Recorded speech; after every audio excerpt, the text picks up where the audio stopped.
I got 9 o'clock. All right, good morning, folks.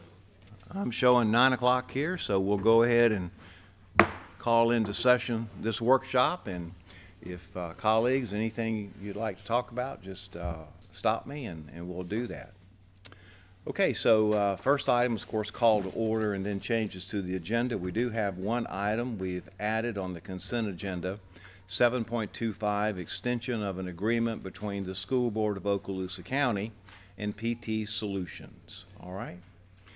And so with that, that'll take us to Section 3 for recognitions and Section 4, administrative personnel appointments, and there are no items of business on those two items.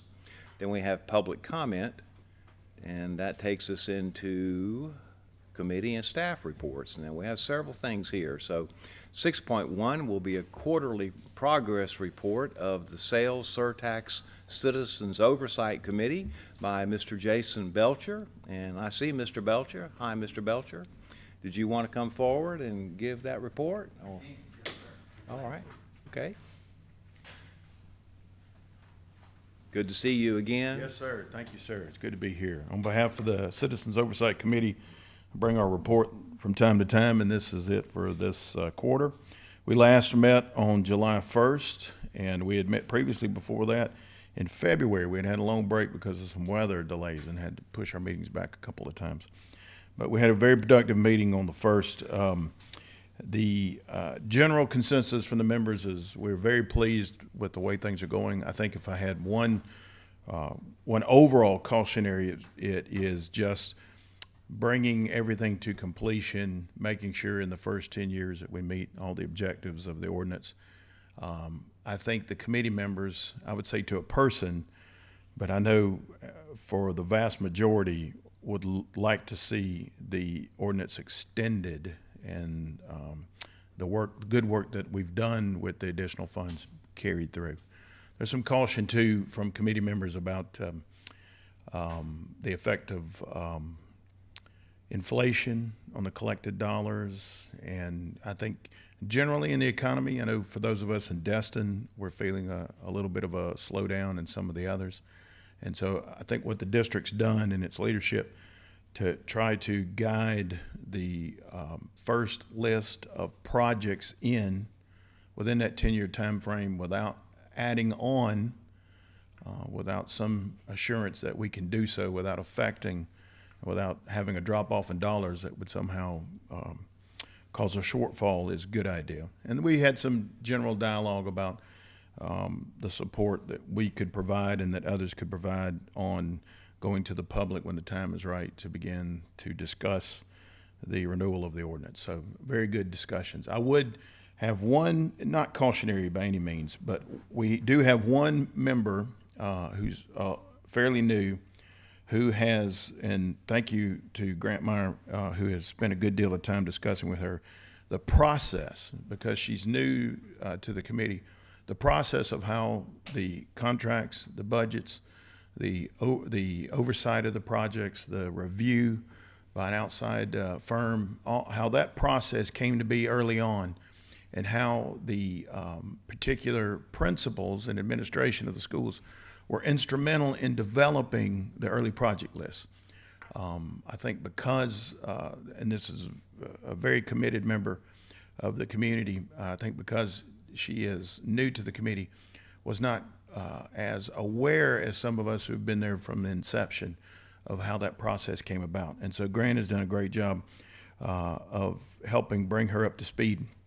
I do feel like because she's in the Crestview area that there may be some questions coming from the Crestview community about certain projects that were completed and how they were chosen and that sort of thing. I don't know if you as members are hearing that from any of the citizens in that area.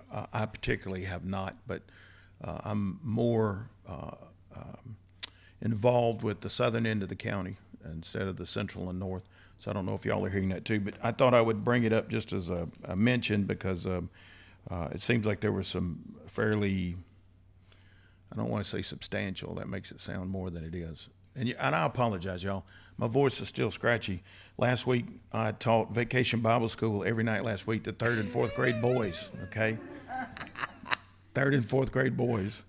I didn't have to put too many in a headlock, but I did have to raise my voice once or twice. So it's still a little scratchy.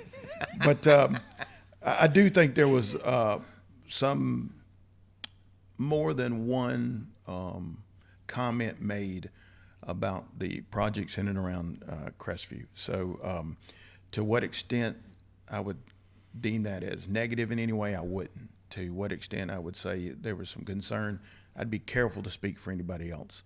I do think it came up and it was discussed a good bit. And I think most of it came about because of a lack of understanding of how the process for the last 4 years has brought us to this point.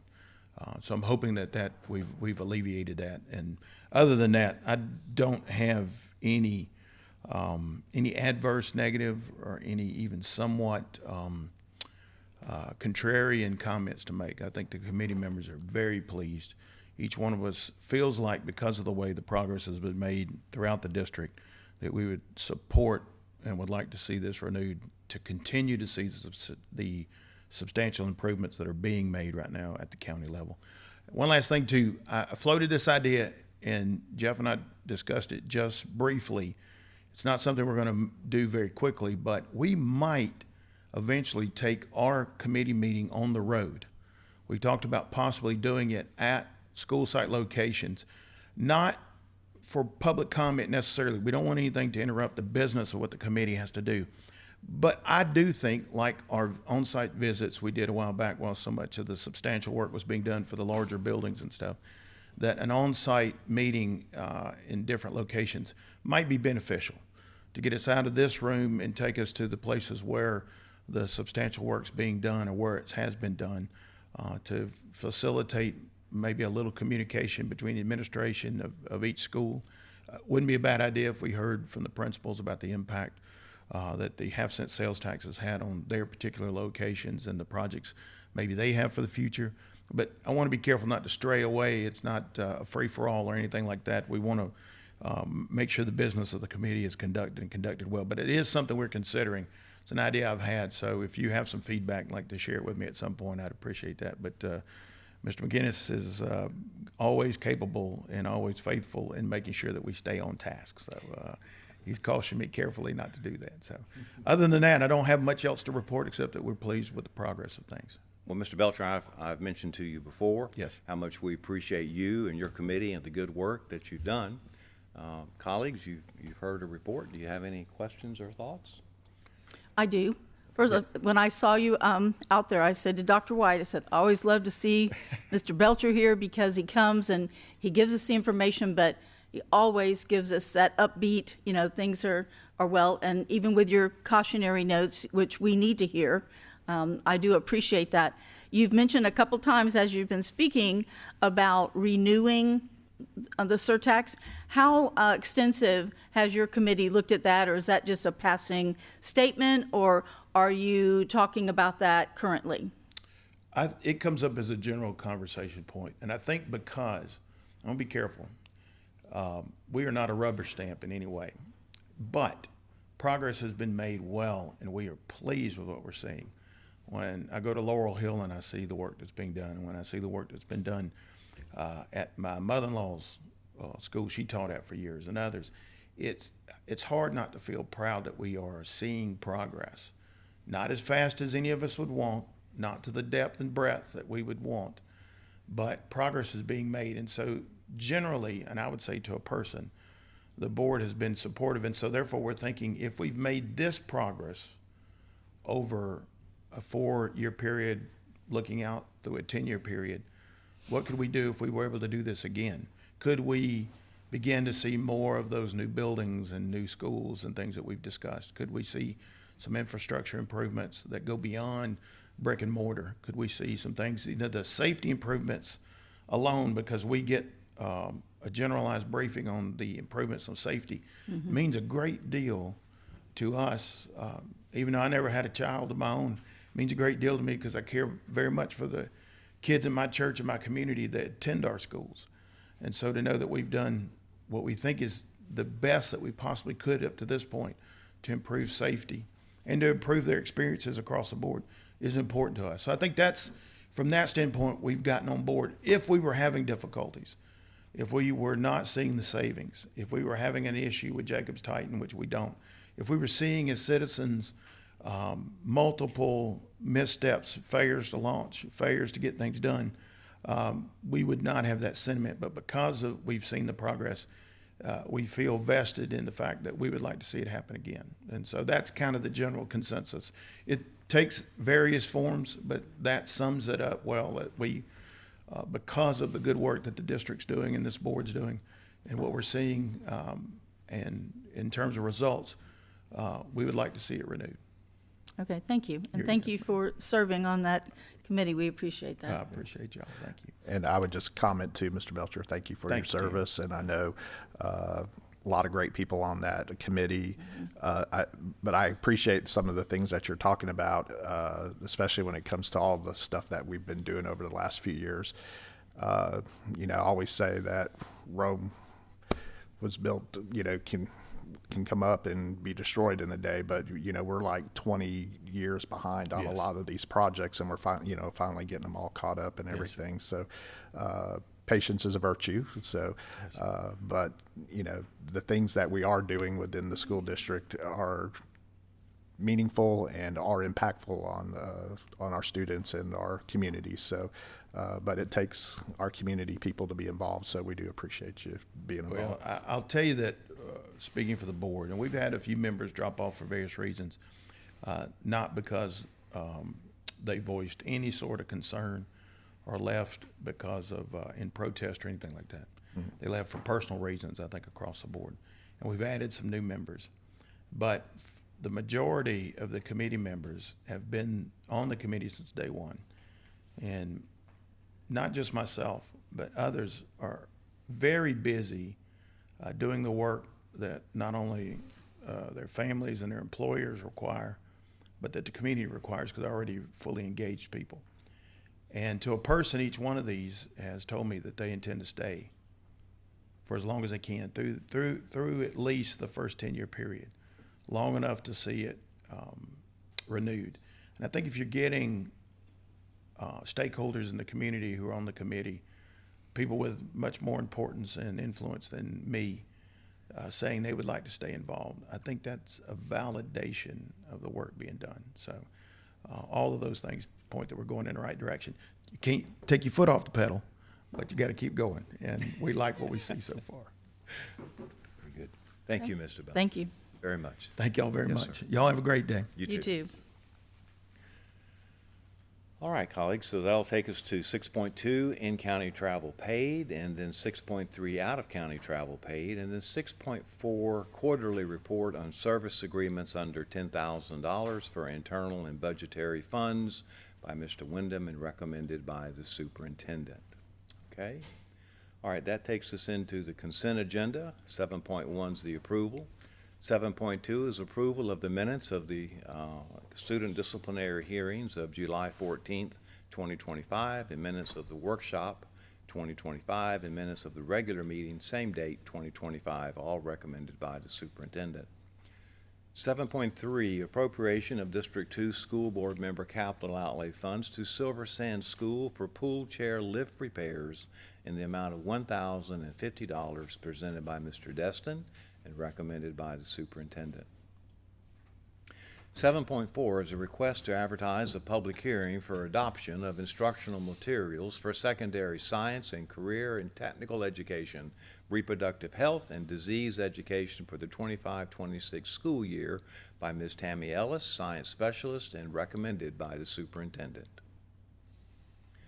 7.5 is request to advertise a public hearing for adoption of a new job description for athletic trainer presented by Dr. Hale and recommended by the superintendent. Dr. White. Yes, sir. On this particular item, Mr. Chambers, would it be all right if Dr. Hill kind of came up and explained the athletic trainer? Because I know this is something that has been asked by the schools for a couple of years now, and what kind of impact it's going to have with our programs. Yes, sir. Just a couple of things. First of all, the athletic training program is quite important across the district for the health and safety of our athletes.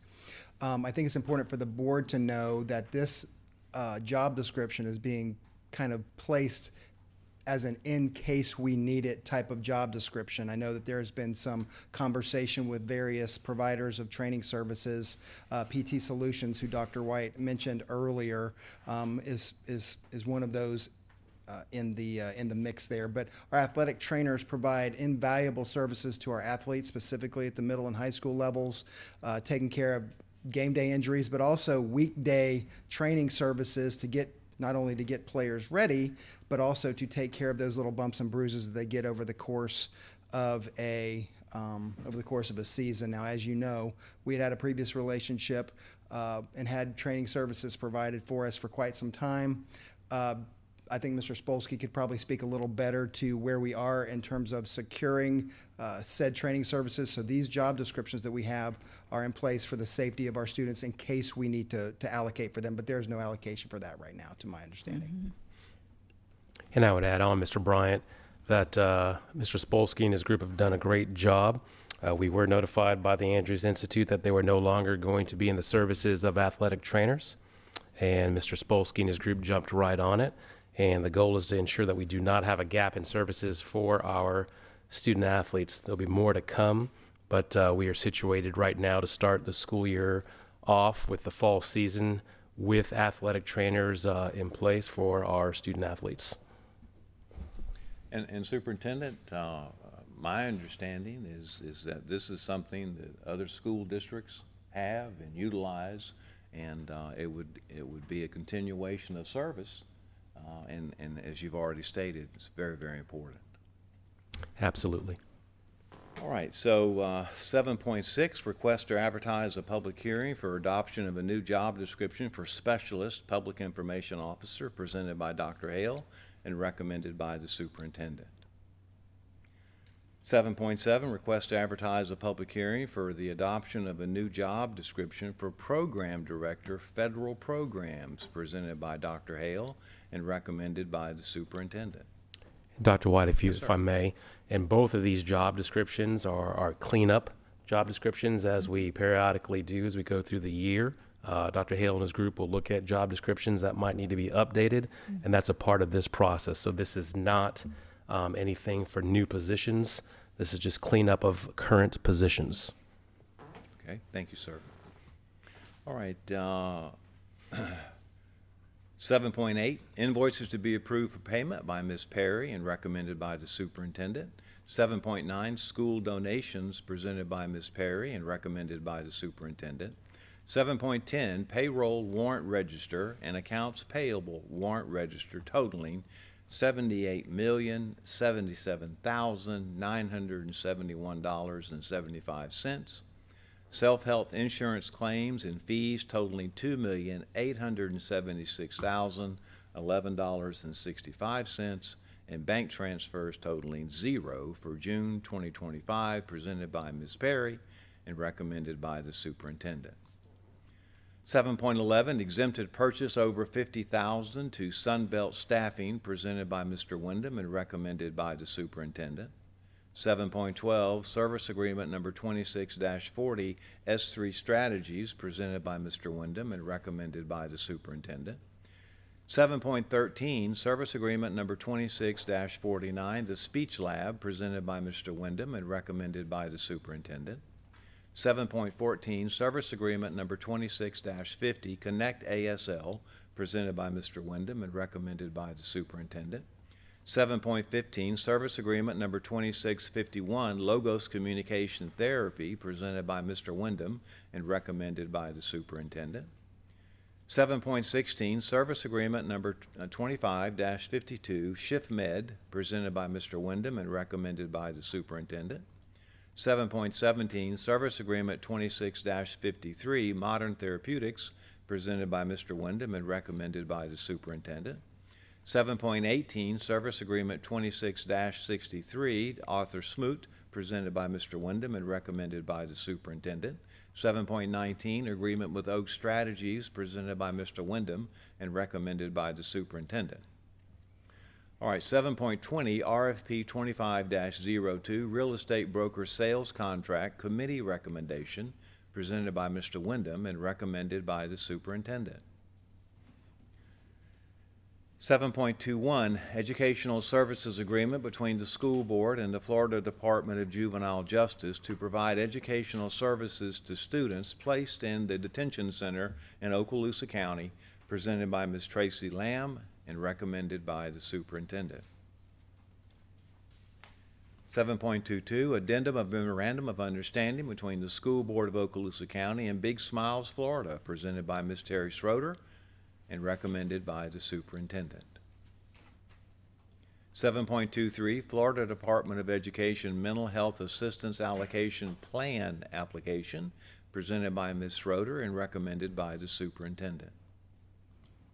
7.24, Okaloosa County Department of Juvenile Justice Schools Proposed Calendar, presented by Ms. Christy Corbin, Assistant Principal, Okaloosa Online, and recommended by the superintendent.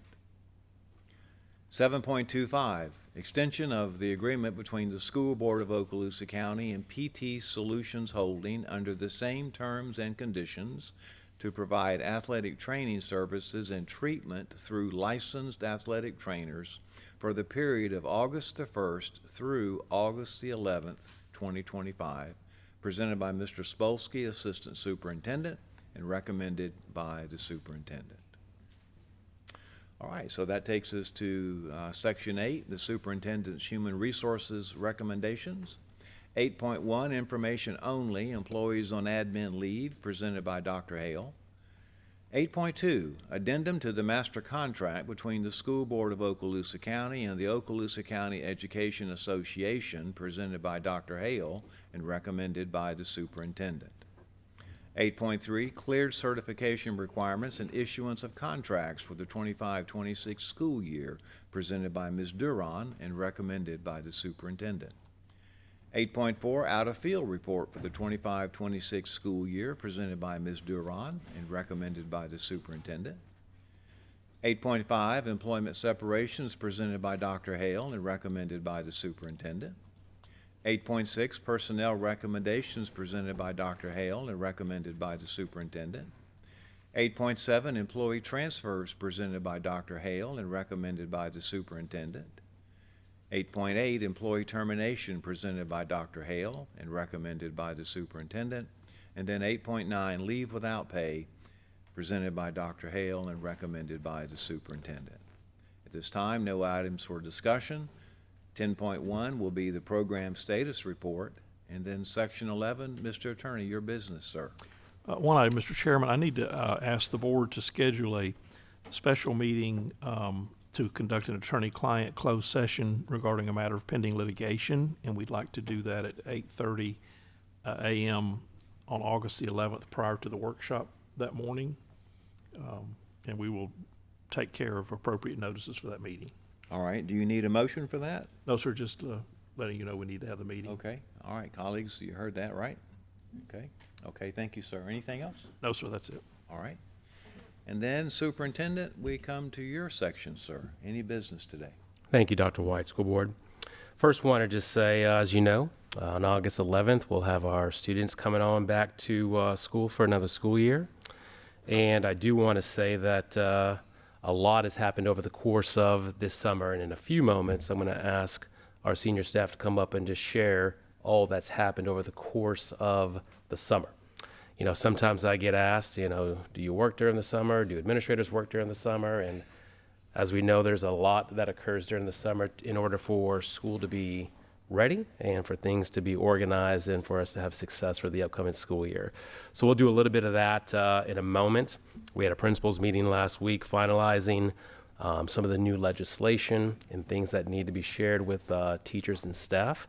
So I just appreciate that information that went out to everybody. Also, I want you to think about this. 330 kindergartners took place in Kindergarten Kickstart last week. And Dr. White, if you remember, and I've shared this each year, you asked me, hey, what are we doing with Kindergarten Kickstart? You asked me that a number of years ago. And it started at one school, and now we're at 11 Title I schools, 330 students. And I just want to thank our teachers who give up a week during the summer, as people sometimes wonder where they say teachers have the summer off. Well, teachers are on a 10-month contract. So yes, the summers are off, but for them to come back and take part in this, I appreciate that, and appreciate our principals hosting those school sites, because there's a lot of preparation that happens. And I think the district staff, our Title I department, Ms. Dale in the group of getting this organized and ready to go. So just a great success. Also, this morning, we had 112 new teachers, where we have our new teacher orientation annually. And it was interesting, the breakdown of those new teachers. About 10% of the 112 went to college to be a teacher. If you think back 20 years ago, it was probably 98% went to college to be a teacher. But that's not just here in Okaloosa. That's not even just the state of Florida. That's across the nation.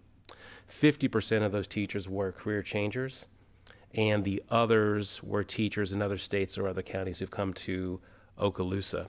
I always say I'm very thankful for our career changers, and we need them. And it's nice to see a passion of wanting to get into teaching to make a difference in the lives of schools. I will say on a personal note, which normally don't say too many personal things up here, my daughter is now going to be a teacher. So she's one of those career changers, and she'll be teaching 4th grade science and social studies. So I'm so proud of her. So that's just just a moment of being proud. So that's nice. I do want to say, because this board asks about enrollment, and they also have asked about the Family Empowerment Scholarship. So I want to talk about 2 things really quickly. One, we, just like a number of counties across the state of Florida, we are seeing a slight decrease in enrollment. And that slight decrease has probably been happening a little bit over time, but we've been kind of flat, and we're seeing a slight decrease. The state of Florida, on our FTE projections, projected us about 500, and Mr. Spolsky, Ms. Perry have the exact number, but about 500 down this year. But where we are to date, so summer of 2024, we had about 29,950 students. This year to date, we're at about 29,370 students, so about 580 students less, as you know, especially those of us who have been at the school site. Over the next 2 weeks, we will have an influx of students who will also register, and this board has seen that over the years as well. So we will see more students enroll, but we are seeing a slight decrease in enrollment. And many will ask why this is. And I always say, when it comes to family choice, I support family choice, and families should have the opportunity to send their students to where they would like to send their students. With that said, I think we're very proud of our school district, and we want those families coming to us as well. Across the state of Florida, there are more and more students taking advantage of the Family Empowerment Scholarships. In Okaloosa, in 2024-2025, there were about 2,400 students taking part in the Family Empowerment Scholarships. The state of Florida has anticipated this year for Okaloosa County that to be about 2,900. What's interesting, as Mr. Spolsky peels back the layer of that, about 675 of those students at one point or another were in Okaloosa County schools. So if you think about that 2,900, and let's just say that the number was 700, 2,200 of those students were never in Okaloosa County schools, but they will receive a voucher. The impact for that of last school year was about $22.4 million that did not come to Okaloosa County schools. And this year, that's about $27.1 million estimated. Now, these numbers are all across the state of Florida, the other 66 districts as well. Some districts, that's lower if the enrollment of a school district is lower. And for some school districts, it's in the hundreds of millions because they have a whole lot more students than we have. I have a question about that, excuse me. Yes, ma'am. So, is it right to assume that most of those students are on the younger side?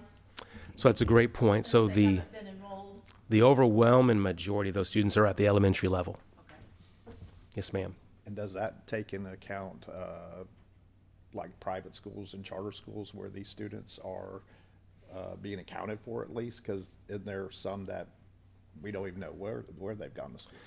So These students who take the voucher, it's to go to a private school. The state of Florida is working and has been working on systems to account for these students. I think, so I know they're working on that.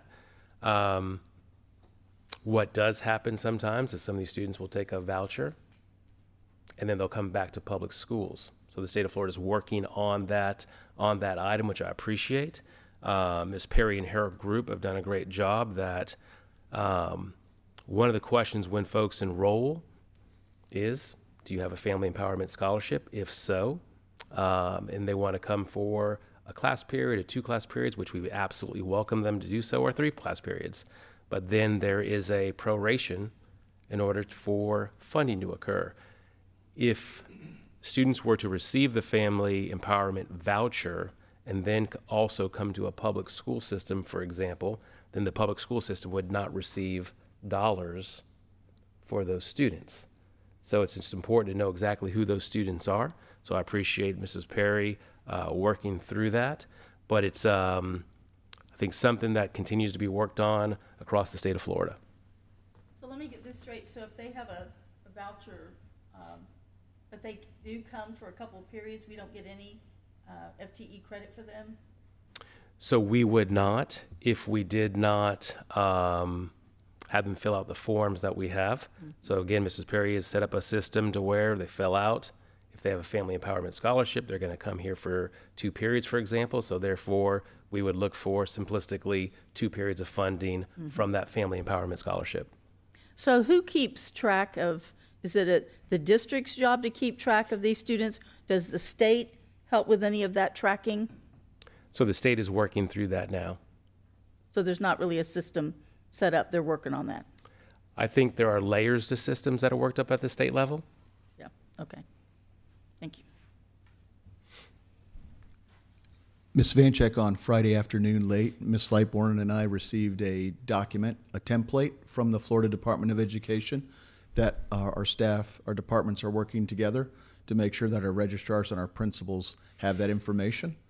Basically, what it is, as our superintendent said, if somebody exercises the right to have a voucher, then they decide to take periods with us, they have to fill out the form. So that process was just released to all districts Friday afternoon from the state of Florida. So we'll make sure that the key people at each of those schools have that information so that if somebody decides to do the a la carte system where they only take a few periods, that we have the funding if they're taking the voucher. But that's new this year, right? We had it last year, but let's just say it's gained a little momentum this year. Gotcha. Thank you. So are we relying on parents to fill those out correctly then? But if they don't, is there any way to monitor if they had received money? They will not get the voucher unless the form is correctly filled out and submitted to the state. Okay. They want to eliminate any kind of double. Well, that's been the issue the last couple Yes. of years, is the accountability Yes, piece. sir. Well, and with the focus on fraud, waste, and abuse at the national and now even at the state level, I certainly saw some of the commentary regarding some of the municipalities from the governor over the weekend.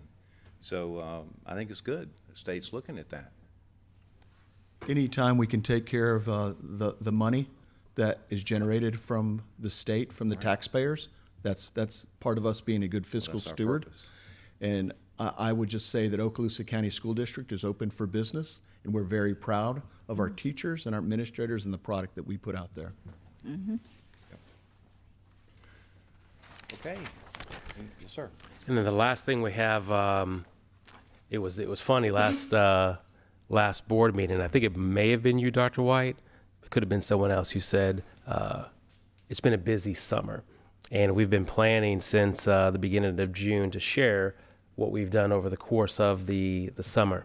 So I've asked each of our senior staff to have a brief description of, from their department perspective, all that's happened this summer. We'll start with Mr. Meyer. Welcome, Mr. Meyer. Good morning, Dr. I'm sure White. Mr. Good Meyer's morning. not been busy at all. Right, yes. It is so funny, Mr. Chambers said that everybody in this room has always asked, do you do anything over the summer? The public perception is kids go home, the work stops, and that is not the case whatsoever. Putting this together, You know, I really looked at each of the departments. We're so busy over the summer. We really are. There's so much going on. And to take just a few minutes is only going to briefly, you know, cover what we do over the summer. When we move into the summer, let's see if this will work or not work. I'm not quite sure here. Yep. It's okay.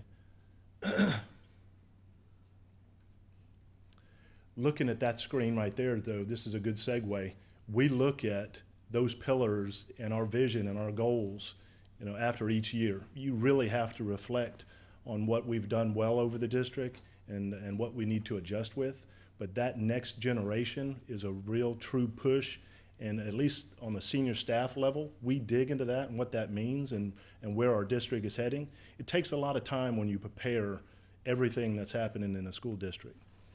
So going into the departments with that in mind, that's where we start. Just like at a school level, the district level goes into those initiatives, whether it's at a school level, whether it's at a department level, and what is working and where we can improve. And that leads into our leadership summit, and Mr. Chambers did an excellent job this year, really talking about the state of the union for public education in our schools, and came up with a great theme this year. It's be courageous every day and lead through the challenge. Sorry. We love that theme. Working in public education, whether it's support staff, teachers, district level, there's going to be challenges, and we all are aware of those challenges. But being courageous doing so is a good thing, and we're excited about that going into this next school year. Last workshop, you saw a little bit of the data that we have to dig into as far as the school grades, and we're proud of what we did, and we'll make adjustments there too to improve going into next school year. Before I dive into my areas, you know, looking at each of the departments, if you just take curriculum, there's so much that goes with curriculum. Ms. Lightbourne and her team really, before the school year even gets done, is hitting the ground running in the summer. Everything curriculum, from SPPs to the initiatives that they had in the schools, to organizing and leading professional learning. They're already doing that. And then looking at new instructional initiatives as well.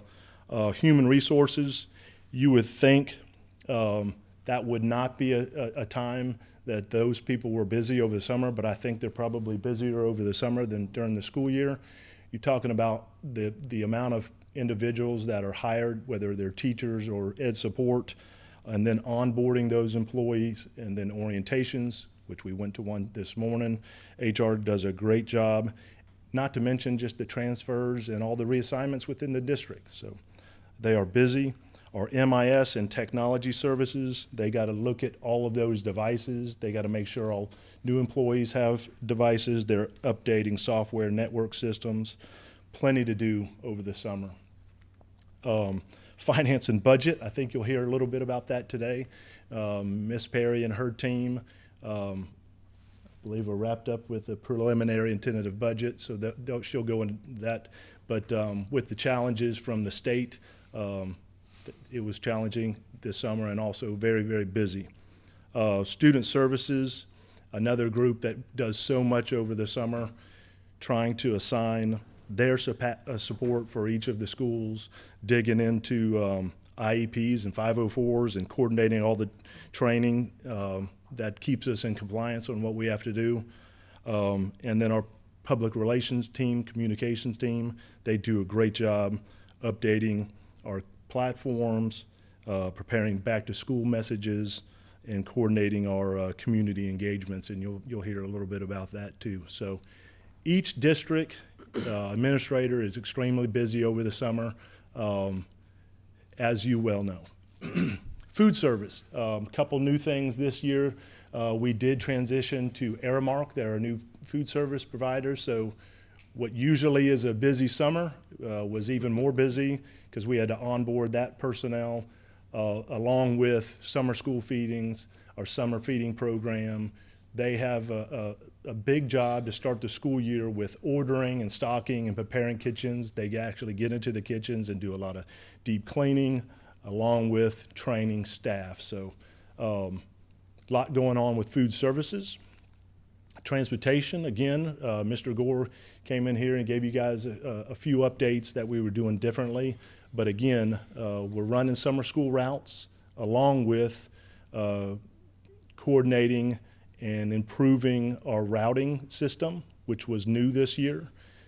On top of that system being updated, we had a completely new software system for the whole department, which usually takes a year to do, and that group has done it in 6 months. And I think we're in good shape to start the school year.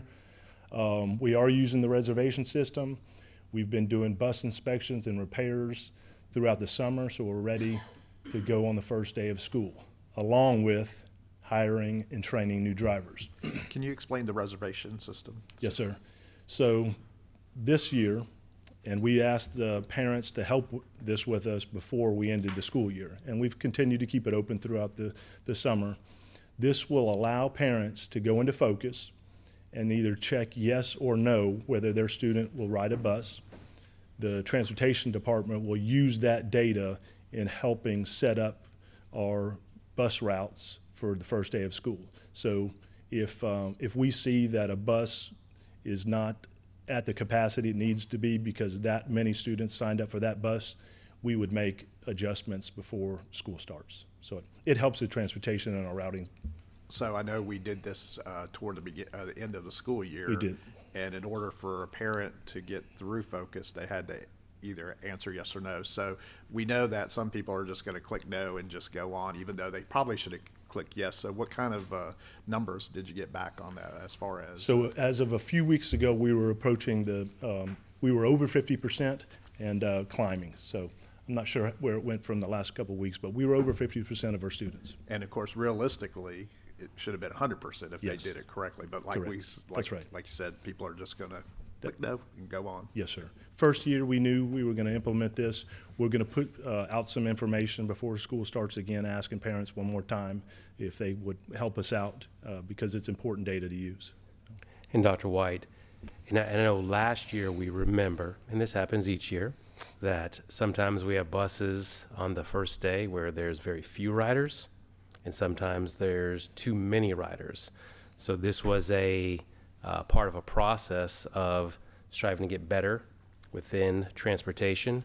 So the more input that we can get from those who are going to ride, the better that we can then schedule. But I will say transportation has done a great job, even over the years, if on any particular day, if there's a bus well understaffed or well overstaffed, make an adjustment even before the afternoon run. But this should help us be more efficient. But at the same token, the more accurate we are with who's going to ride the bus, the more that transportation can be even more prepared for that first day. Thank This you. also helps with the safety, right? Do we have that system where we know who's on and off? Didn't we talk about The that? software that we purchase has that capability. That'll be the next steps we look into for the future. Okay, good. Okay. Operations, we gave a update last board workshop. Again, a lot going on in the summer. This is a time where Mr. McElroy's group can get into schools and really do some preventive maintenance. They can change filters. They can look at all of our systems, that they're functioning properly, and do deep cleaning. Of course, we still have a lot of renovation going on over the summer, and we're making a push before school starts to get that done. It's also a good time where everything's growing that the grounds department has to keep up with trimming and landscaping and working on the athletic fields. So it's important. It's a lot going on. Facilities, we have Mr. Belcher did a great job explaining that we're pushing and we continue to push with the Jacobs Titan and the projects that are in the referendum.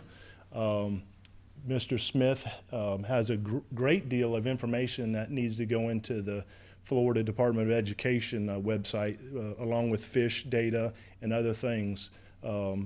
Every construction project has information that needs to be uploaded to the state system. So he's been busy with that. We've been in constant communication with the right groups on Pineview and Antioch this year with the new roundabout, and the city of Destin with the new build in Destin. So there's constant communication with the county and the city and others on things we have to work through on some of these large projects. So. And that is it from the operations side. I think Dr. Hale is going to come up and talk a little bit about HR.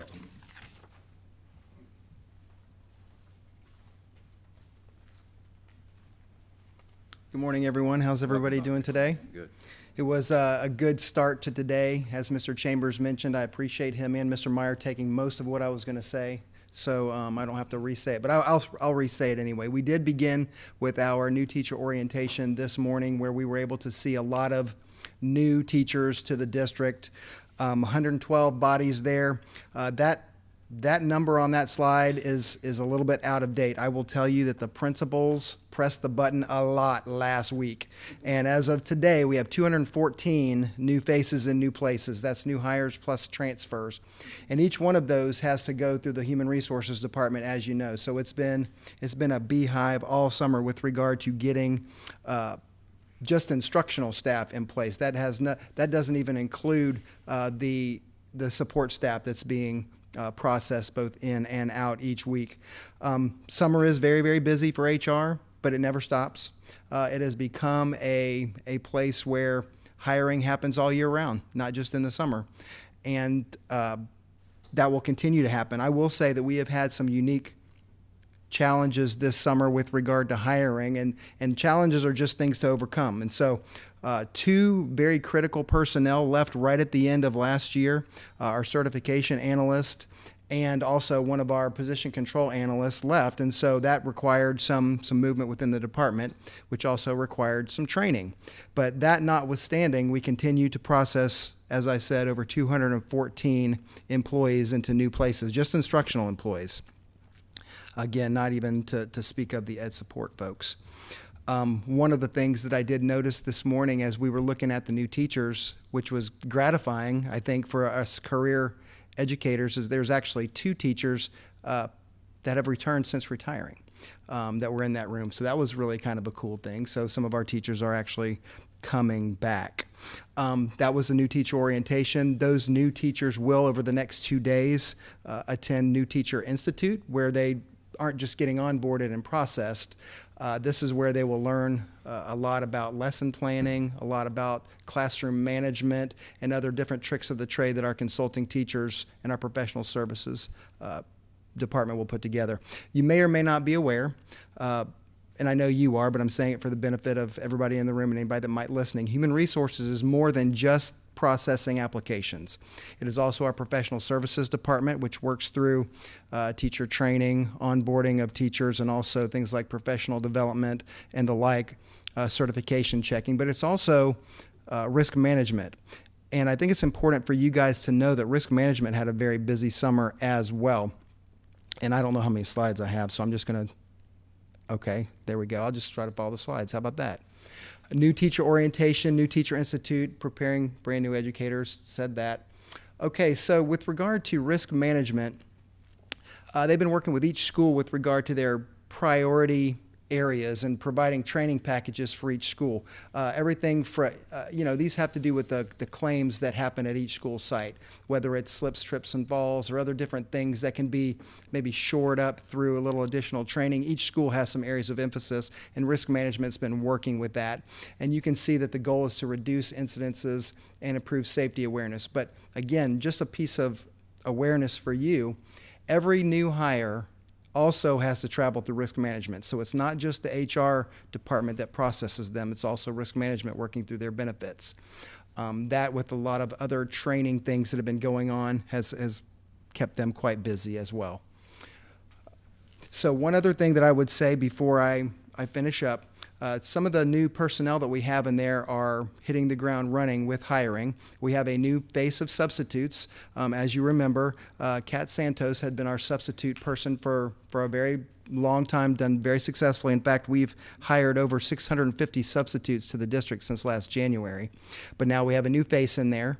Her name is Kalinda Mercado, and she comes to us very highly recommended, and she is actually helping to process not only subs but other new hires right now as well. She's getting trial by fire, so to speak. And in the midst of all that, we are also transitioning to our new fingerprinting system. As you remember, the legislature changed the database with which we have to store our fingerprints, which caused a whole new system in place. And so we are learning the fingerprinting as we are hiring as well. And so it's just been a big year of hiring and training and kind of grooming new employees in our department to continue to assist our district-wide employees. And before glossing over the fingerprinting, because the fingerprinting for new employees is a rigorous process, just give a brief explanation of that. Yeah, so every single employee that is offered a job by a principal has to go through the fingerprinting process. And in years past, they would get processed through FieldPrint and the FDLE database, which is tied to the FBI database. But now, each fingerprint has to go through what is called, it's ACHA, and I can't remember exactly what the acronym is for, but it's, the C is for Clearinghouse. And it is the nationwide database that includes all of the entities that I mentioned prior, but also things like medical facilities and other things. It's a much more broad database. And so we've been tasked over the next X amount of months to not only fingerprint all of our new hires, but everybody in the district has to be rehired and re-entered into this system. So we are innovating in a lot of different ways. One of the innovations is we're bringing fingerprinting in-house instead of sending everything out to FieldPrint, so that we can then go mobile and go to schools to actually fingerprint on site instead of having everybody go to FieldPrint, pay the money, have to, it's going to be much more seamless. It's going to be much more organized as we do it that way. But again, it does require some training in order to comply with that statute, and it's been a moving target in terms of the state's ready to go date. It kept moving, and so we're kind of learning as we go on that. But it's a process to make sure that all of our students have good, safe environments. One of the things that I will say is the fingerprinting does happen after the offer. It doesn't happen prior to applying. If that were the case, it would never get done, because we have thousands and thousands of applicants, but only a few are hired. So that's the way that works. Just two other innovations to let you know about, and then I'll step out. But we continue to look for new efficiencies inside HR department. And so two things that have been happening are, and it may not seem like a big deal, but it really is a big deal in our department. When we talk about office hours, published office hours, specifically for application help. Of course, we work in our office all the time and we answer calls, but we publish dates, or if you're having trouble with your application, come here. We'll have everybody on deck ready to help you. And it's been very successful, just bringing groups of people in to actually work on their applications. And then the other thing that we have done, and it has made its way through all of the different hiring stations at this point, is group hiring. Instead of doing one at a time, we're doing 10, 12, 15 people at a time. And again, that's just an efficiency, and that's something that we've been working through this summer as well. Thank you, Dr. Hill. Welcome, Mr. Spolsky. Thank you, Dr. White. Good to see you. I just have a few slides. I'll go over a few things here. As you know, as a board, each spring we go through registration, and those registrations dictate our staffing patterns, of course, within the confines of our budgetary means. Been working really strategically with each principal as the enrollments change. We push out base allocations to each of our principals so that they can build their staff pattern, their schedules, so that we're ready when all the students show up. But as we expand and as sometimes we contract, depending on each school, each grade level, we have to make those allocations adjustments, and we're doing a lot of that. That's a busy process through the entire summer. Also, it's a busy time for community affairs. We're generating a lot of energy.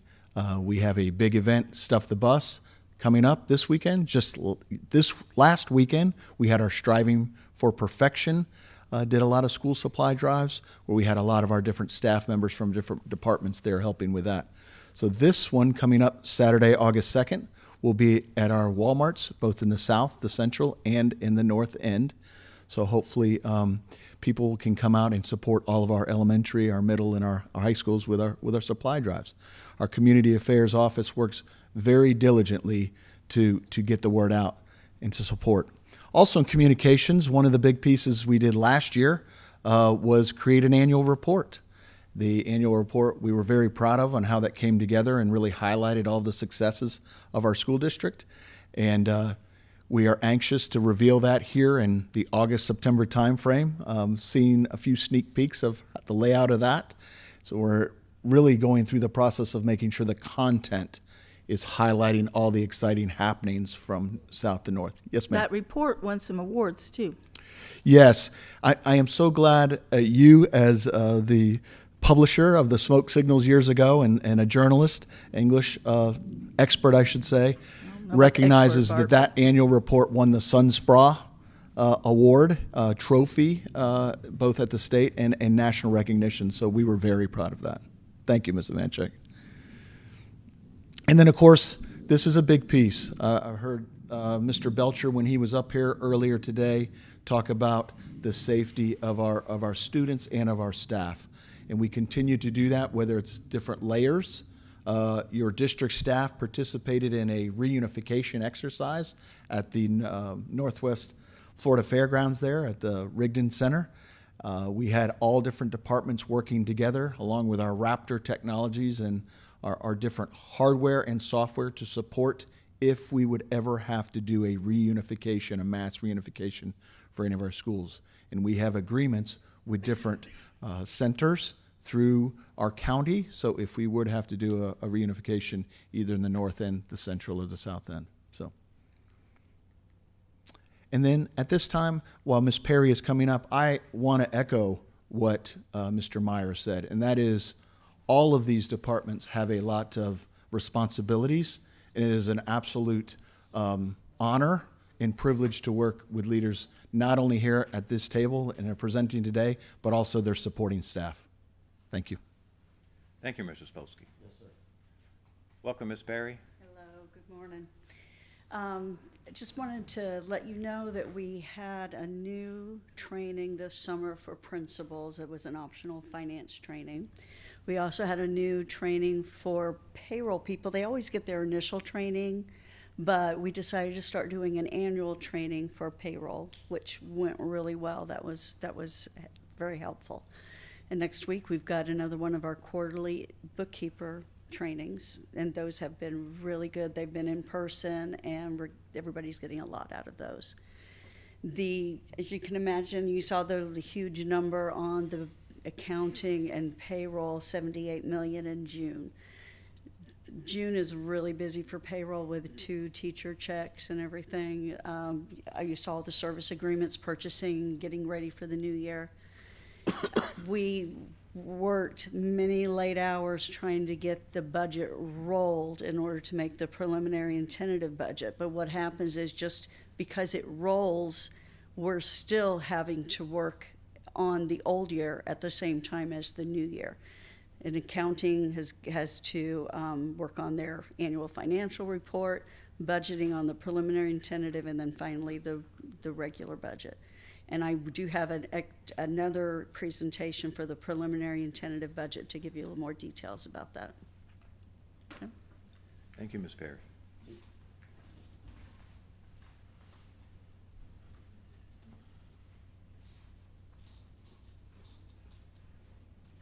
Welcome, Ms. Lightborn.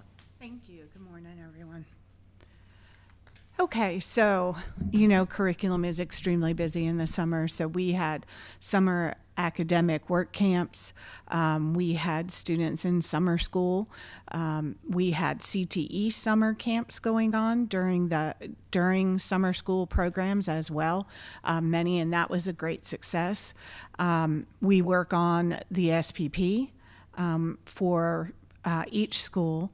and the schools work on those. So that is, you know, that's the driving document for our schools. So it's their Bible.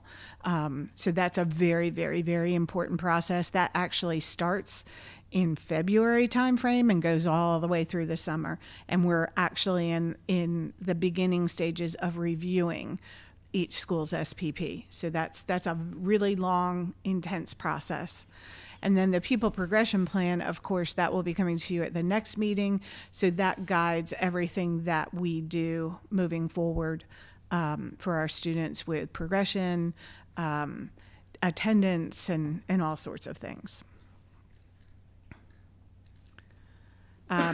And during, I'm going to go back to that one, during that time, Mr. Chambers mentioned we had our summer kindergarten kickstart, which was a great success. That was really exciting to see those little faces. And it's such a great thing because so many kids have never been in a school setting. So just to have the school to themselves and learn the procedures is such a big deal. I was a secondary teacher, Linda, you know that. But when I went to the elementary, the process of learning how to go to the bathroom, how to go through a line in a cafeteria, how to eat by yourself, because some of them have never not eaten with a parent, how to open your stuff, that's a really big deal. I had scissors in my pocket to open some of the things all the time. Getting a straw into a Capri Sun is a thing.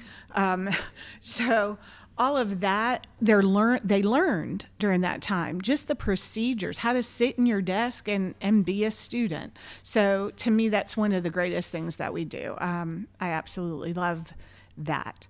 And Miss Dale is a big piece of that. She gets the Title I funding to help our title schools prepare and do work with those students. So very happy with that. Also, we had hundreds of teachers come to professional learning this summer. We are starting UFly, which is a program from the University of Florida State. University of Florida. That was probably the wrong school to say. University of Florida. It was probably the right choice, but that's all yeah, right. well, I was looking at you. That's what made me say Florida State. Anyway, University of Florida, great program. Really goes back to the basics in elementary reading, phonics, phonemic awareness, etc. So we had many, many, many hundreds, actually, of teachers who came and did the UFly training. We had science trainings, we had math trainings, we had all sorts of trainings going on all summer. Very happy with the attendance that we had this year. We also have teachers that come up and work with our specialists over the summer to review the pacing guides and make sure that pacing is appropriate, the materials that we put into our websites for teachers to use. One day I want to show you those because they're unbelievable. I wish I had those types of things when I was teaching. It's amazing what's out there, what we put out, and what our teachers have available at their fingertips to support them in the classroom. So those are also being done in conjunction with teachers all summer long to update. And then we also are Brooke's about to do a technology plan update where we are with technology, but we've had some really great things. Thanks to Grant, we were able to get more clear touches in our schools. Thanks to you guys, we were able to get more clear touches in our schools, and that's a continuous training. Meredith does training on Saturdays. Our teachers show up on Saturdays and do this training because they want to use those clear touches, so we're really excited about that. So Brooke is going to show you kind of all of those things. Of course, our goggles, our VR goggles, you have to go see those in action. They're amazing, and you have to get a headset on because you're just in a different place. It's pretty cool. So those are just a tidbit of the things. And you guys know we're always looking at legislation. So as legislation comes through, we're updating principles on legislation. There was a lot of legislation that came through more on the student services side this year. So Tracy was working on that. We're always updating our discipline as well, and then looking at our alternative schools, Okaloosa Online. We're just in DJJ. There's just all those things happening. And then I would just like to say, Dr. White and board, so that's I'll use a nice word, a smidgen of all that happens over the course of the summer.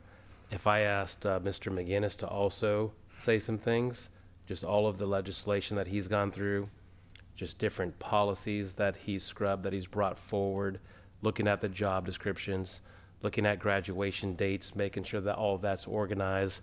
Mrs. Lightbourne's group in terms of the professional learning dates, when they go out to the schools, the dates. So all of those have to be organized so schools can then be prepared to be organized as well. Mr. Meyer and his group making sure that the schools are ready for the first day of school, not only just the grass, but everything else, just appreciated.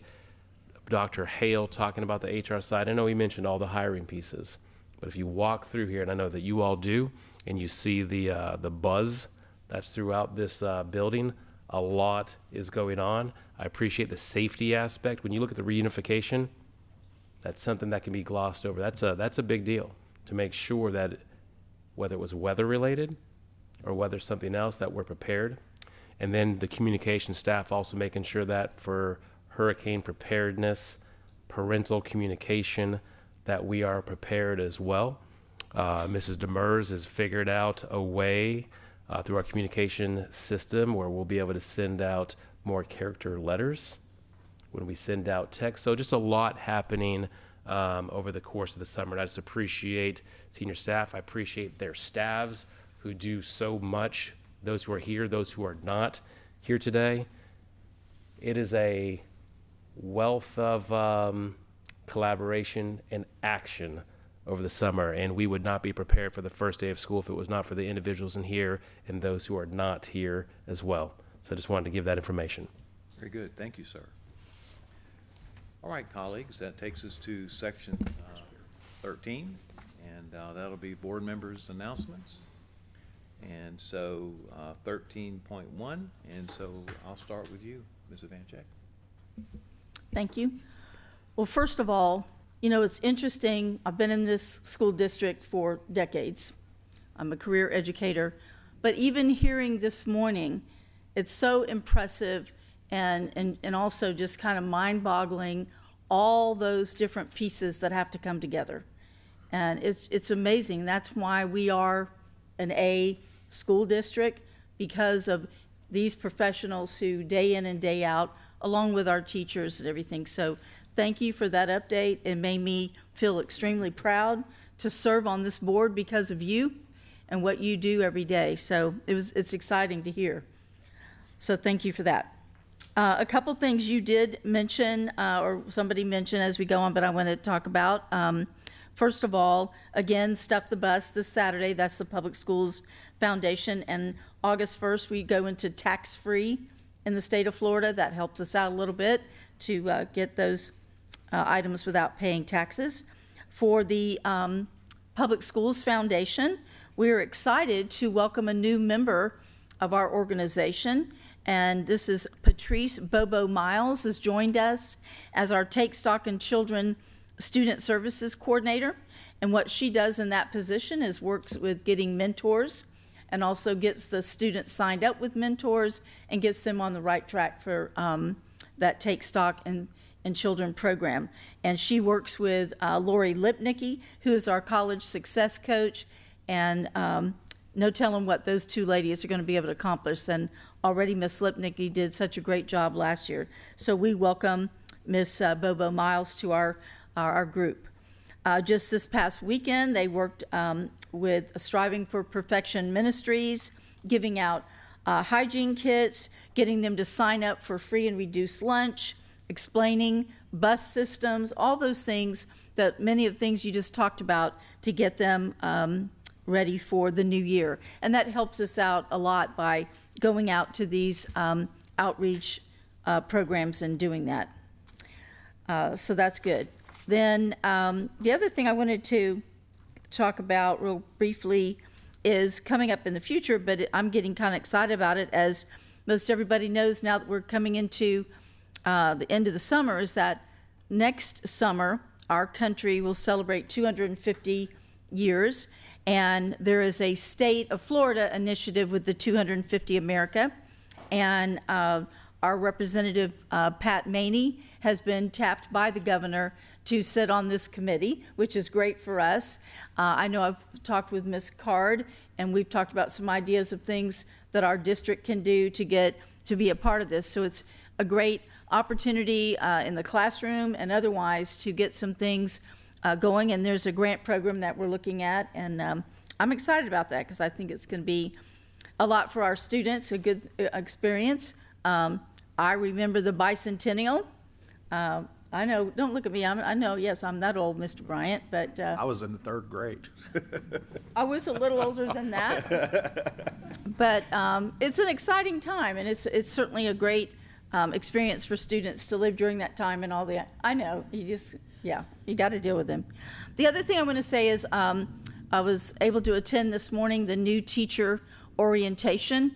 It certainly brought back a lot of feels for me that I still remember that very first day of orientation decades ago, I'll say. And that excitement, that wonderful feeling of knowing some good things are going to happen never goes away. When I was sitting there and talking with them, I felt it all come back. And they seemed to be very upbeat as I went and spoke with them, lots of smiles. Tried to tell them not to get overwhelmed. They're going to hear so much in the next few days. It's just mind-boggling. But I said, just take a deep breath. It's all good.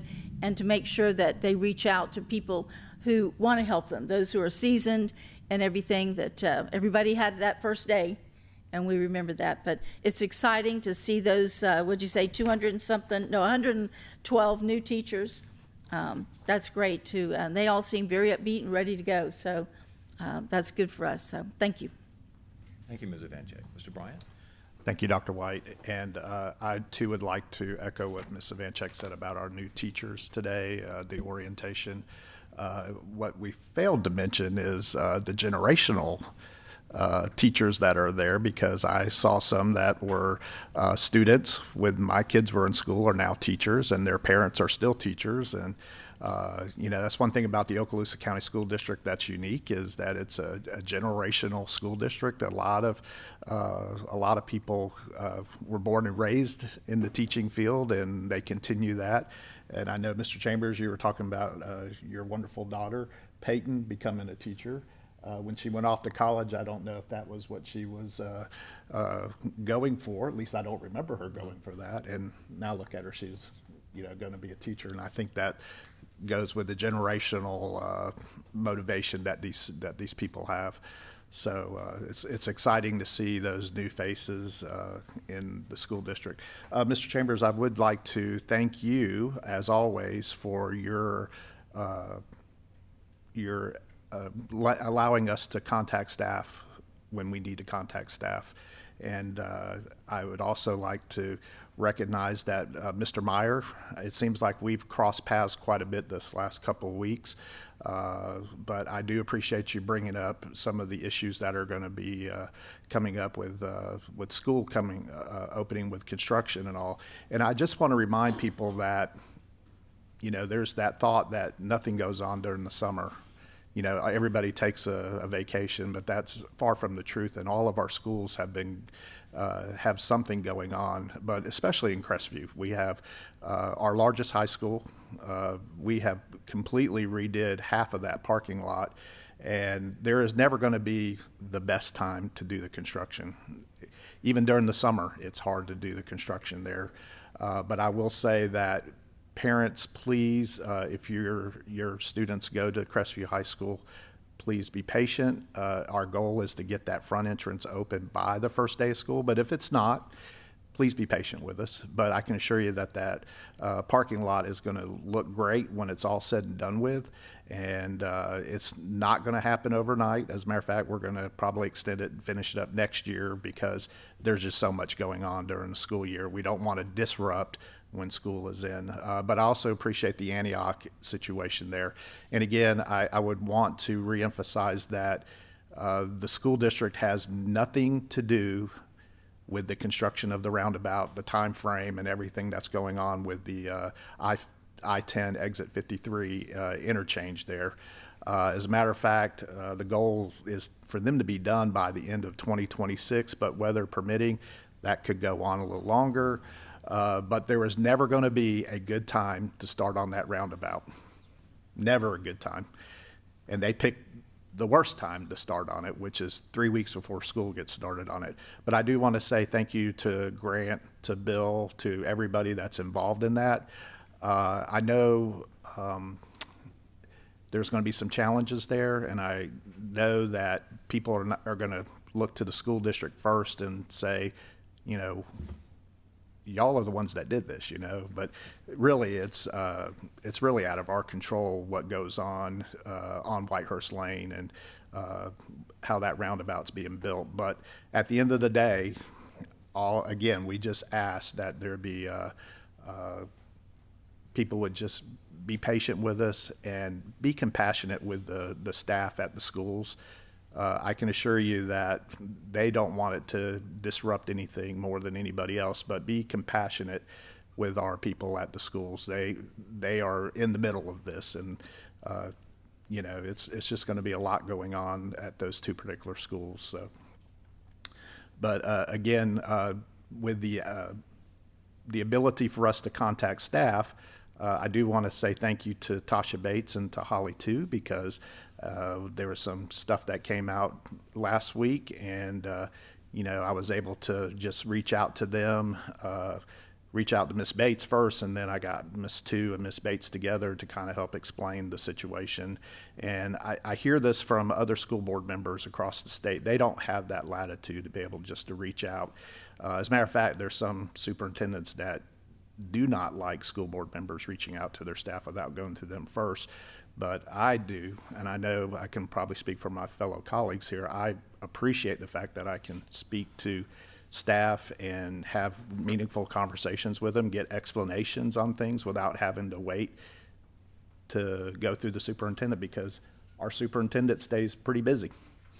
And we talk about it all the time. There's times that I might reach out to him, and it might be later on in the day before he can get back in touch with me. I know he's going to get back in touch with me, but there's some people out there that think he is going to be able just to stop on a dime and reach out.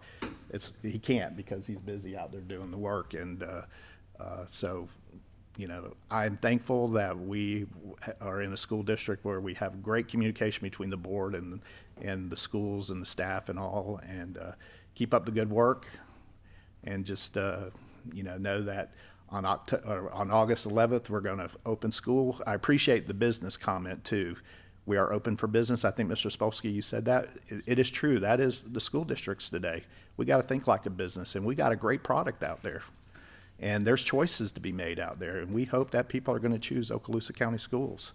So also Ms. Ivanchek, I appreciate you bringing up the bicentennial, but I think the flag being incorporated with the logo, we should keep that for the rest of the year. I don't know whose idea that was, but I want to get it and put it in my on my email or something like that, just to show the patriotic side of it. But I love the flag being incorporated into the school district. So, Where did you see that?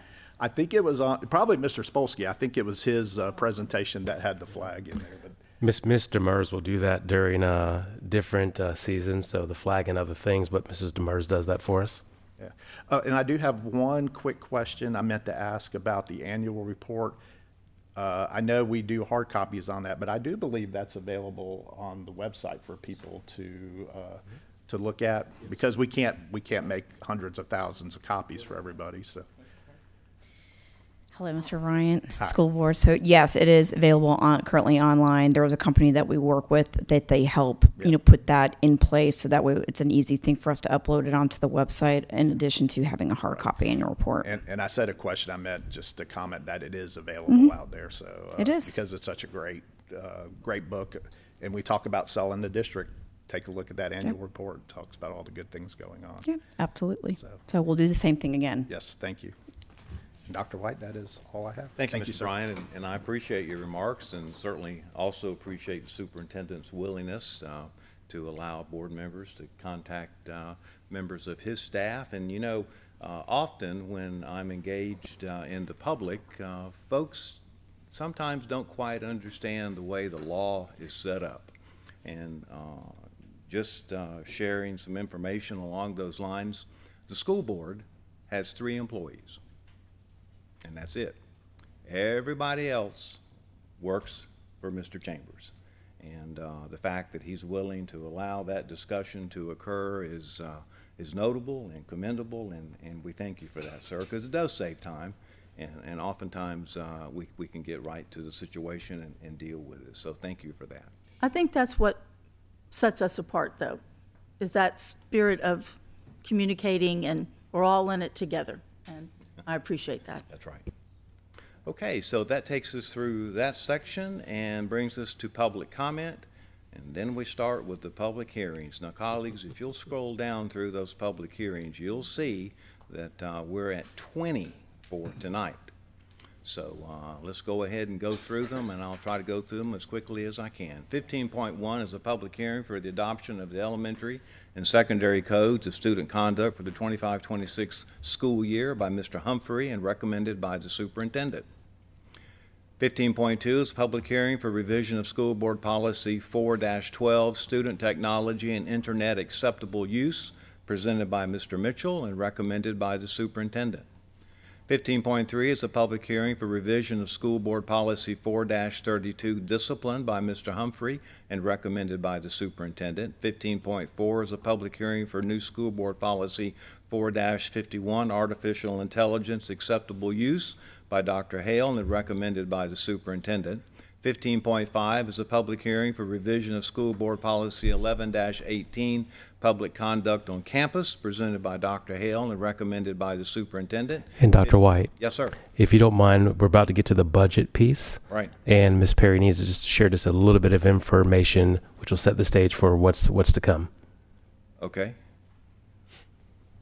All right. Come forward, Ms. Perry.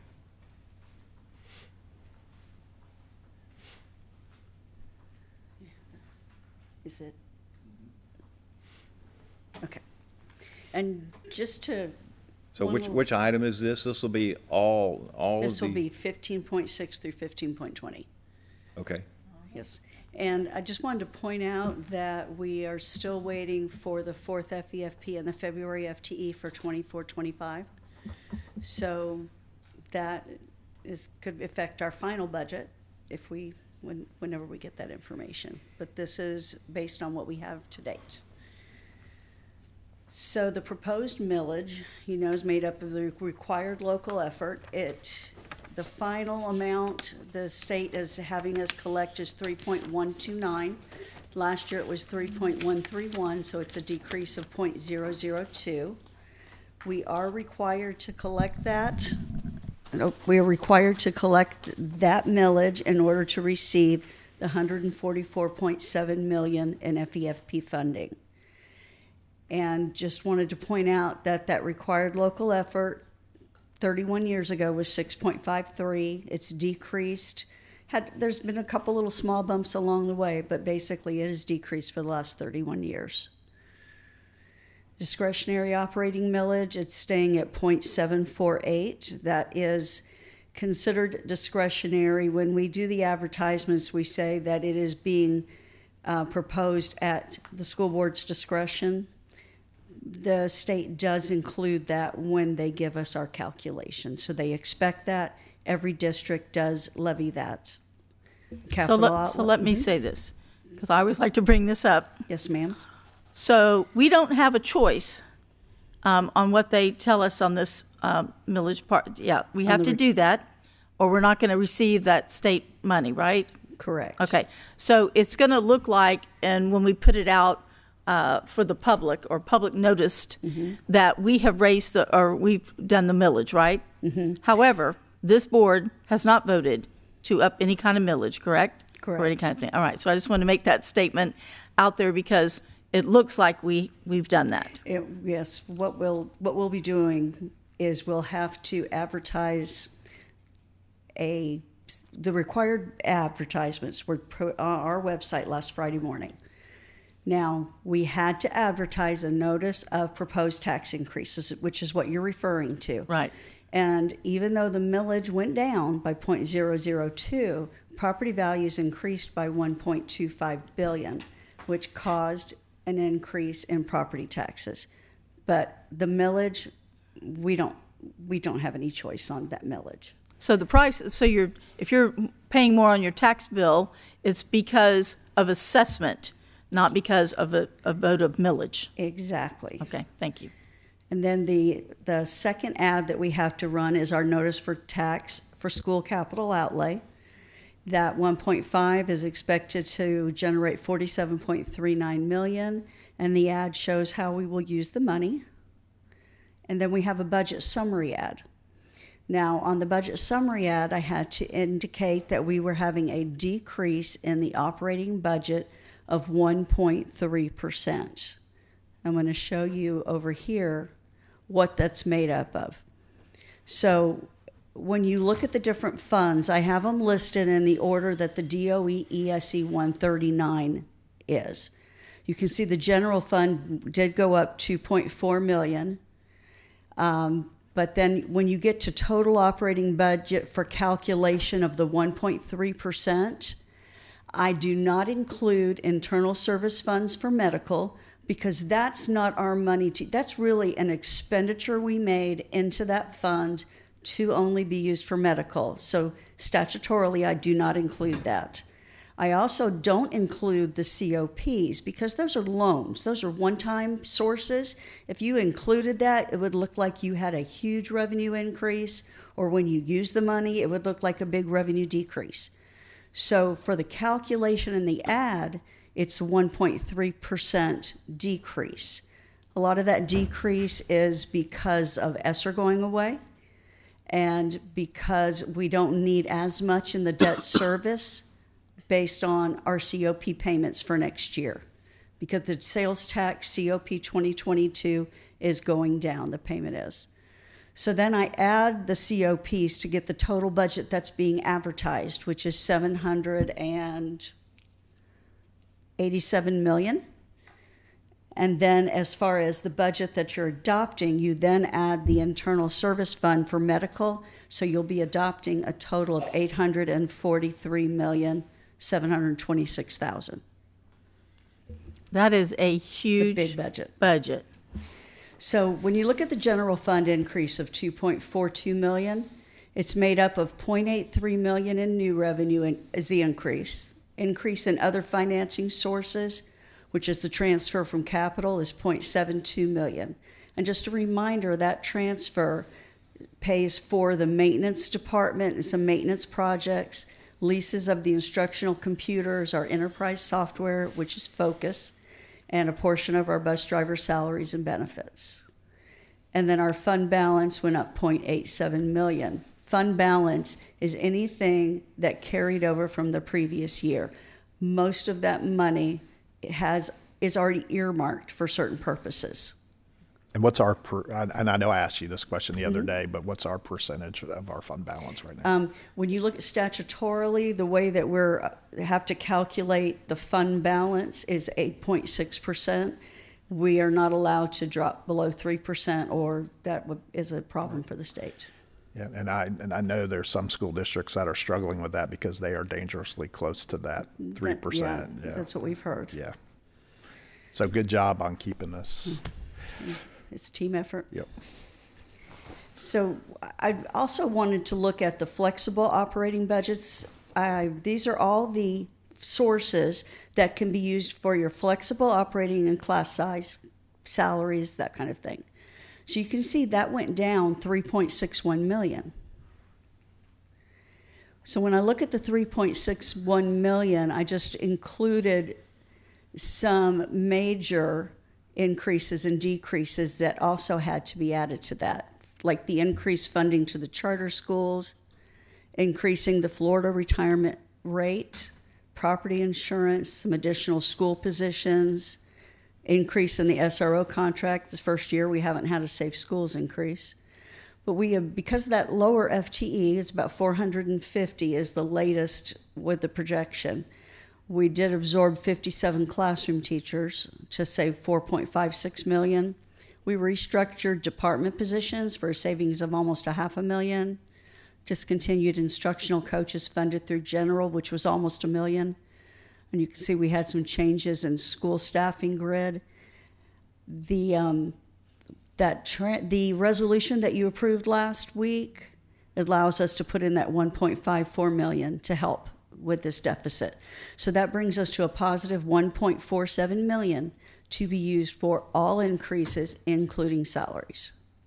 So just All right, so can I ask you something then? So I hear from the public when they see this and they see the budget we have, it's a lot of money, all that. So they don't understand why, we can't do bigger raises and things, but a lot of people don't understand the whole concept of categorical funding, which the school district is. Could you maybe address that we just can't take any money we have and use it for anything? exactly. Ms. And Perry, that's before you yeah. answer that, and I'm glad you said that, Ms. Ivanchek, I would say for me, I think I might speak for the board, but I will not speak for the board. I'll speak for me. I would love to give our teachers, staff, administrators as much of a responsible raise that we could absolutely give. I would love to give more than what we've even done this year. And this is a very challenging budget year. We've been working on the budget that is coming before us with these notices tonight. We've been working for probably 6 months or more. We've gotten to points where we thought we were done, but then there's additional information that comes out and we have to adjust, just like what's happened over the last few weeks. But the value, and we talk about this all the time, and I never want them to be hollow words, the value of our teachers, of our support professionals, of our administrators, our district staff is second to none. Love to be able to give them everything that they're worth and more. But we have to work within the confines of what we're provided. And like you pointed out with the categoricals, that's the reason for this slide, because the rest of the money is either tied up in categoricals, in grants, and there's just so many different pots of money. And it's not readily, you can't see really what the effect is until you do a deep dive. But that was the purpose of this one, to say this is the money that I have for raises and for everything else. Okay. Or we have. I'm sorry about that. Right, yeah, that's what I wanted you to explain, so that we can't just go to those. The other thing is that some of the money that was held back, which I understand they're going to send to us, part of that was in grant money that took care of some salaries. You're talking about the federal money, Yes, Title II, federal 3, money. and 4? Mm-hmm. Yes, and we are supposed to be receiving that this week. So we received word on Friday that those monies would be released to the state and then to the districts, which is supposed to come this week. I just appreciate Mrs. Perry, Mrs. Lightborn before that, working through the process. Mrs. Perry did utilize some one-time sources to be sure that we took care of our employees when those funds, when it was unknown whether or not they would come. But those funds now, according to our Commissioner of Education, will be coming to school districts across the state of Florida. And so that we absolutely are appreciative. But with that being stated, I do appreciate the work of Ms. Perry, Ms. Lightborn, in helping us navigate that gap, because it was very impactful. Yes.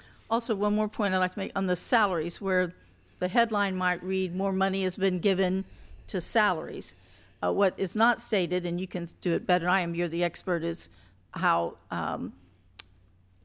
every year the retirement, what we have to pay goes up, all those things. Maybe you could address that briefly. Well, it just historically, I mean, you can't give a raise unless you have an increase in new revenue, because you always have to know you're going to have a continued revenue source. So the increase in new revenue mostly comes from the base student allocation. So historically, that's what we've always used to give a raise. Now what's happening is the state is saying, okay, you have to use X percent of your base student allocation for a raise for instructional. So then they are saying, we are giving this money for a raise. It's really still just all part of the base student It's allocation. not new money.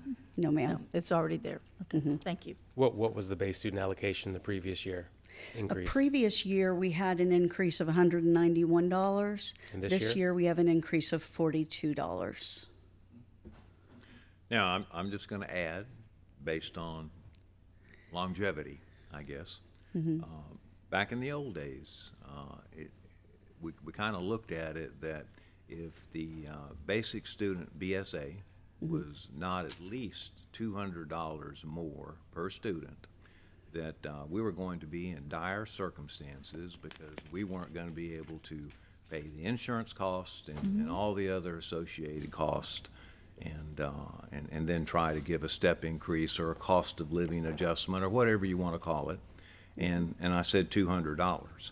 And that was a long time ago, and so if you consider the effect of inflation and all those kind of things, I would wager that it's probably a lot more than that now. But $200, and you said it was how much this year? 42. Okay, It was a so 0.78% right. increase. So anyone can understand that math and the difficulty that presents. Yes, sir. Okay, because your costs stay constant. And Your go cost- up. That's right. You stay constant and go up as well. So puts us in a dire situation, and we understand that. Good point. Dr. Anything White. else, Superintendent? That's it. Yeah. Thank you, Ms. Perry. Thank you, Dr. White. All right, so Mr. McInnes, I know tonight in these public hearings, you'll be providing the numbers Yes, sir. of these different items. And so I guess with that, since Ms. Perry has already covered all of these items, we'll dispense with reading all of them unless for some legal reason I'm compelled to do so. Oh, that's fine. They're published on the agenda. All right. So let's go ahead then, colleagues, and make sure we've got them all covered. I'm looking down through 15.5. We're still dealing with budget. And then we have a resolution, and then 15.20 will be the hearing on public capital outlay. All right, so that takes us through all of the public hearings. And of course, we do have the public comment section before that. These public hearings will occur at 6:15, and then we'll go through each one of them. All right, so that takes us through the agenda, or unless there's anything else, Mr. McInnes? One item, Mr. Chairman, in regard to the meeting I requested regarding pending litigation, the case number is 2025 CA 001335F, and it's pending in the Circuit Court in Okaloosa County. All right, so we'll add that to the record, of course. Yes, sir. All right, thank you. All right, anything further, Superintendent? No, sir. All right, staff, association, we're good? All right, this workshop is adjourned.